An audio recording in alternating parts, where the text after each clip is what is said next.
It's one of those stories that hits the internet like a bolt of lightning, a twist no one saw coming.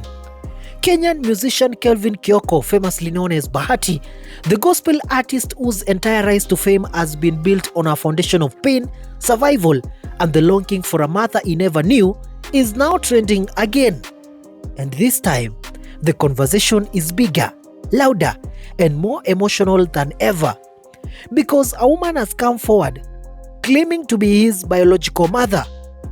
For a man who has spent his whole life believing he is an orphan, for a man who has built his earliest music career around the memory of a mother he thought was long gone, this is not just a headline.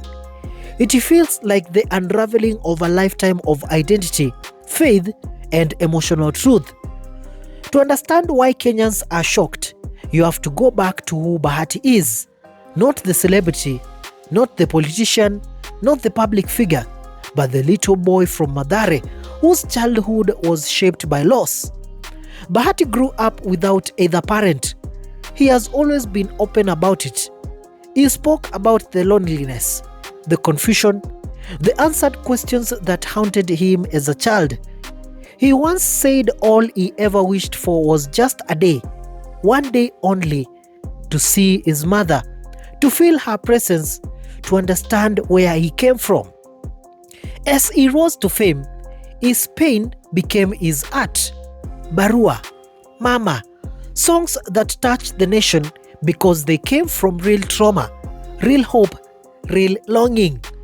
To many fans, Bahati wasn't just singing about loss, he was living it. And that authenticity made him a household name. But now, the story is shifting. Yesterday, social media erupted after a woman appeared online claiming she is Bahati's biological mother. Calm, confident, emotional, she introduced herself publicly and said she has been searching for him for years. She insisted she is alive, and also she is his mother. Bahati, mimi mama yako nakuja mbele yako kukuomba msamaha. Mtoto uliambia mama yako alikufa na si hata kupenda kwa hao watu pia wakwambia, kwa sababu mimi nikusana nikakupeleka Children's Home. Kwa sababu yenye nikupeleka Children's Home sikuwa na uwezo. Na nikaangalia yenyewe nikienda ukaa nawe na sina vile maisha naweza kaa, naweza nikakupoteza na nitakuwa nimepoteza labda kitu ya maana. Na mpango ya Mungu huwezi jua. Mungu alikuwa amekupangia maisha yako mazuri. Sasa unaona ungepoteza hiyo maisha hatungekupata tena. Kwanza nikakupeleka huko leo na ninakuomba msamaha. Unisamehe na ukuje unitafute. Mimi niko ready kukuomba msamaha. Hata kama ni wapi tiene kila kitu tufanye na nijue kweli wewe ni mtoto wangu. Kwa sababu nikikuona hata kwa TV, mimi nasimama tu kwa kichwa, kwa yangu nafikiria wewe ni mtoto wangu. Inanishindia kinisumbua, yani kila siku hii kitu inanisumbua hata nashindwa nitakupata aje. And those claims have thrown the country into debate, disbelief, and a whirlwind of speculation. For Bahati, this isn't even the first time confusion has surfaced. In 2024, he received a strange message from a woman claiming to be his sister. She told him that their mother was not dead and that there were relatives who knew the truth. Bahati himself posted the screenshots, saying he didn't know whether to cry or to laugh. It was a moment that left him stunned, unsure, and emotionally conflicted. Was it a cruel prank, a case of mistaken identity, or was it a piece of a story he had never been told? And now, just when the conversation had faded, this new woman has reignited everything, louder, bolder, and clearer. For fans who have followed Bahati's journey for years, the shock is understandable.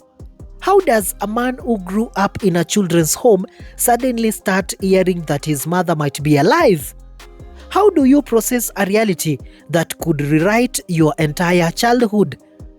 How do you face the possibility that the story you were raised with, the story you turned into music, into fame, into emotional identity, may never have been the full truth? As the woman continues to push her claims, the online world is split. Some believe she could be genuine. Others warn she could be seeking attention. Some say Bahati should even take a DNA test. Others insist he should protect his peace and avoid reopening old wounds. But behind all the noise, the real story is emotional. This is not just about clicks. This is not about clout. This is a man who has carried the weight of abandonment for his entire life, and now is being asked again to question everything. Bahati has always spoken about the trauma of growing up without a mother's love. He has said it shaped how he parents his own children. It shaped how he loves them. It shaped how he fights for family. The idea that his mother might be still alive, that she might have been looking for him, that she might have answers to questions he has carried for over 20 years, it's not something you swallow in a day. Some stories I cannot just share with the public. But to my mom, every day I work hard, to try and make her proud. You understand? Yeah. To try and whatever she is, watching, or rather looking down at me, I feel mtu wangu anani make proud. Yeah. Because as much as I was willing to take care, there's some things bado kuna ile love una feeling haiko fully. Yeah. You get. Yeah. And another thing I try to do is it's just so hard. Yeah. And so the country waits with sympathy, curiosity, and a sense of shared emotional investment. Because Bahati has never been just a superstar. He's been a living symbol of survival. His pain became Kenya's pain.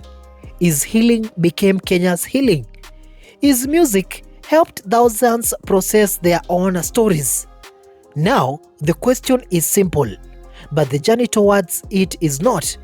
Is this woman telling the truth?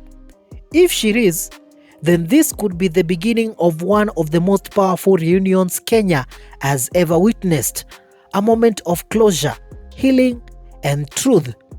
If she isn't, then it becomes another wound on her heart that has already suffered more than enough. For now, Bahati has not spoken publicly in detail about the woman's new claims. And maybe that silence says everything. Maybe he is processing. Maybe he is afraid to hope. Or maybe he is protecting a part of himself that has already been bruised by the world. As Kenyans continue to react, one thing is clear. This story is not just gossip. It's not just celebrity drama. It's a deeply human moment, a moment where fame steps aside and emotions take center stage. Whether this woman is real or mistaken, whether this leads to answers or more questions, Bahati now stands at a crossroads between the boy he was and the man he has become. And the whole country is watching, not with judgment, but with empathy. Because in the end, every child, even the grown ones, deserve to know where they truly came from. Thank you so much for watching. If you have not subscribed to my channel, please do so. My name is The Commentator. Jukwake Papa Francis, munanitafuta hamunipati.